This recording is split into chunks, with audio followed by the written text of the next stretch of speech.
Welcome students. स्वागत है आपका मेरे YouTube channel Hindi made easy में। और इसमें महाभारत की बाल महाभारत की श्रृंखला में हम आज करने जा रहे हैं पार्ट 6 कुंती। यदुवंश के प्रसिद्ध राजा शूरसेन श्री कृष्ण के पितामह थे, यानी दादाजी थे। इनके पृथा नाम की कन्या थी। उसके रूप और गुणों की कीर्ति दूर दूर तक फैली हुई थी। बहुत रूपवान थी और गुणों से युक्त थी और उसकी प्रसिद्धि चारों दिशाओं में फैली हुई थी। तो ये श्री कृष्ण की बुआ हुई। शूरसेन के फुफेरे भाई कुंती भोज के कोई संतान नहीं थी। अब इनके जो फुफेरे भाई हैं कुंती भोज, उनके संतान ना होने के कारण शूरसेन ने कुंती भोज को वचन दिया था कि उनकी जो पहली संतान होगी उसे कुंती भोज को गोद दे देंगे। उसी के अनुसार शूरसेन ने कुंती भोज को पृथा गोद दे दी। कुंती भोज के यहाँ आने पर पृथा का नाम कुंती पड़ गया। तो जाना आपने, पहले इनका नाम पृथा था जब ये शूरसेन के घर में थी, और जब शूरसेन ने अपने फुफेरे भाई कुंती भोज को इन्हें दे दिया तो वहां आने पर इनका नाम पृथा से कुंती पड़ गया। कुंती के बचपन में ऋषि दुर्वासा एक बार कुंती भोज के यहाँ पधारे। तो जब कुंती का बचपन था उसी समय की बात बता रहे हैं कि ऋषि दुर्वासा एक बार पधारे तो कुंती ने 1 वर्ष तक बड़ी सावधानी व सहनशीलता के साथ उनकी सेवा शुश्रूषा की। बहुत सेवा की उनकी। उसकी सेवा टहल से दुर्वासा ऋषि प्रसन्न हुए और उसे उपदेश दिया और बोले, कुंती भोज कन्ये, तुम किसी भी देवता का ध्यान करोगी तो वह अपने ही समान एक तेजस्वी पुत्र तुम्हें प्रदान करेगा। तो ये एक दिव्य वरदान देकर वो वहां से चले गए। क्या दिव्य वरदान था कि अगर वो किसी भी देवता का ध्यान करती हैं, आवाहन करती हैं, तो वो एक तेजस्वी पुत्र उनको प्रदान करेंगे। इस प्रकार सूर्य के संयोग से कुमारी कुंती ने सूर्य के समान तेजस्वी एवं सुंदर बालक को जन्म दिया। अब यहाँ पर हुआ ये कि क्योंकि कुंती उस समय उनकी अवस्था बहुत छोटी थी और उन्होंने ये वरदान मिलते ही सोचा कि देखते हैं भाई कि जो ये वरदान मिला है इसमें क्या होता है। तो इसके कारण क्या हुआ, उन्होंने सूर्य देव का आवाहन कर लिया। अब सूर्य देव ने उनको जो है अपने ही समान तेजस्वी और एक सुंदर बालक उनको प्रदान कर दिया। जन्मजात कवच और कुंडलों से शोभित वही बालक आगे जाकर शस्त्रधारियों में श्रेष्ठ कर्ण के नाम से विख्यात हुआ। यही वो बालक था जिसके जन्म से ही कवच और कुंडल उसके शरीर के साथ लगे हुए थे और ये कर्ण के नाम से बहुत प्रसिद्ध हुआ। लेकिन अब कुंती को लोक निंदा का डर हुआ। क्या हुआ कि संसार में निंदा होगी, अभी तो उनका विवाह भी नहीं हुआ था और उन्होंने एकदम सूर्यदेव का आह्वान किया और उनको एक बालक प्राप्त हो गया। तो क्या हुआ, उसने बच्चे को छोड़ देना ही उचित समझा। इसलिए बच्चे को एक पेटी में बड़ी सावधानी के साथ बंद करके उसे गंगा की धारा में बहा दिया। बहुत आगे जाकर अधिरथ नाम के एक सारथी की नजर उस पर पड़ी। अब ये सारथी थे जो घोड़ा गाड़ी इत्यादि चलाते हैं। तो अधिरथ ने देखा कि ये एकदम से एक पेटी आ रही है बहती हुई। उसने पेटी निकाली और खोलकर देखा तो उसमें एक सुंदर बच्चा सोता हुआ मिला। अधिरथ निसंतान था, उसके कोई संतान नहीं थी। बालक को पाकर वह बहुत प्रसन्न हुआ। सूर्यपुत्र कर्ण इस तरह एक सारथी के घर पलने लगा। इधर कुंती विवाह के योग्य हुई। राजा कुंती भोज ने उनका स्वयंवर रचा।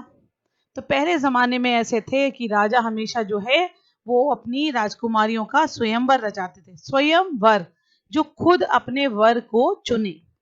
तो उसी तरह उन्होंने कुंती का भी स्वयंवर रचाया। उससे विवाह करने की इच्छा से देश विदेश के अनेक राजकुमार स्वयंवर में आए।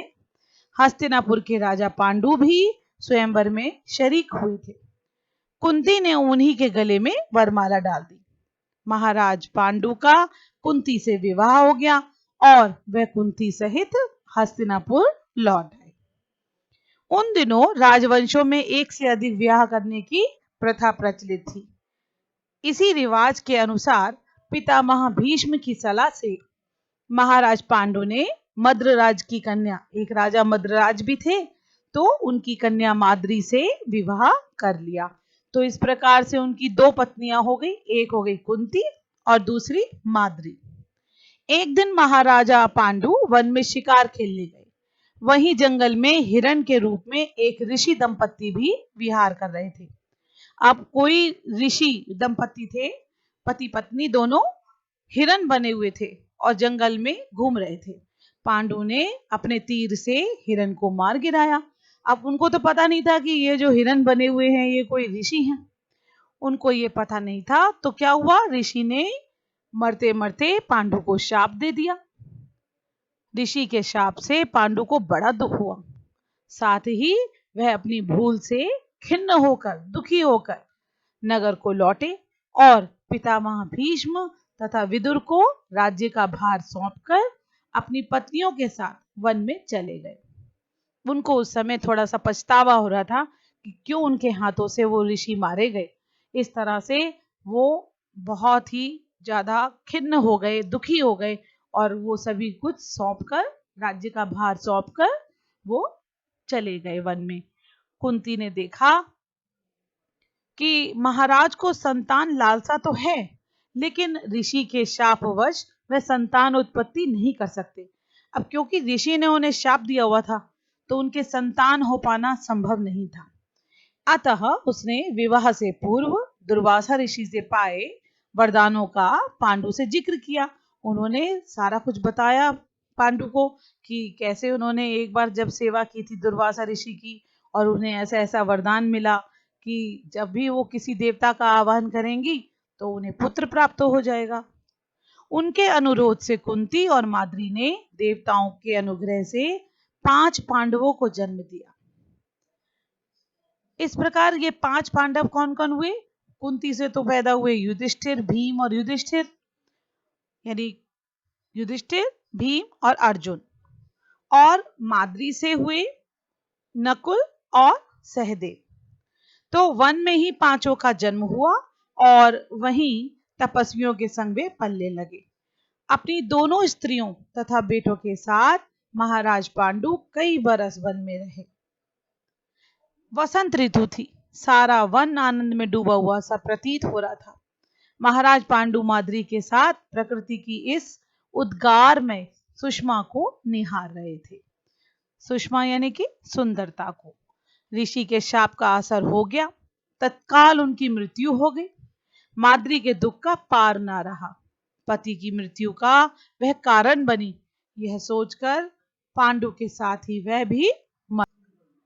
तो देखिए फिर क्या हुआ कि माद्री सोचने लगी कि वही पति की मृत्यु के जिम्मेदार हैं, क्योंकि वही तो घूम रही थी उनके साथ। मगर ये सब कुछ तो हुआ था ऋषि के शाप के कारण। और जब पांडु की मृत्यु हुई तो माद्री भी उनके साथ सती हो गई। इस दुर्घटना से कुंती और 5 पांडवों के शोक की सीमा न रही।